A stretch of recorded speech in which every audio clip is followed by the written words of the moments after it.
Roman کے عیسائیوں کے ساتھ تابعین اور صحابہ کی لڑائی ہوئی، 8,000 کا لشکر۔ عبداللہ بن عمر جناب فاروق اعظم کے بیٹے اس لشکر کے میں موجود ہیں، اور عیسائیوں کی تعداد 1,00,000 اور مسلمان 8,000، اور انہوں نے چاروں طرف سے گھیرا تنگ کر دیا۔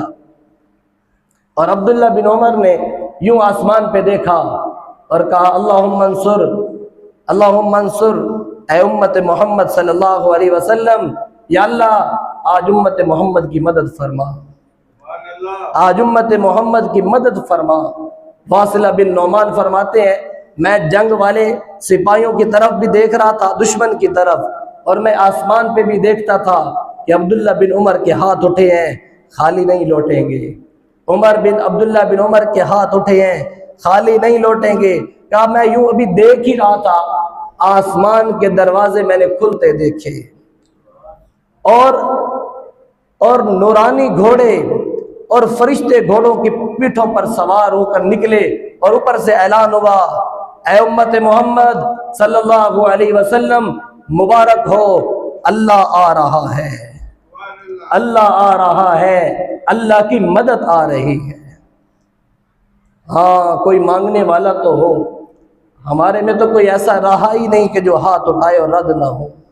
ہمارا کھانا حرام کا، ہمارے کاروبار حرام، ہمارے معاملات حرام، اللہ کی نافرمانی کے جھنڈے گاڑ دیے۔ اور فرمائے واصلہ بن نعمان فرماتے وہ گھوڑے اترتے آئے اور میں دیکھ رہا تھا، اور وہ رومیوں کے لشکر میں 1,00,000 کا لشکر اس میں آ کر گم ہو گئے،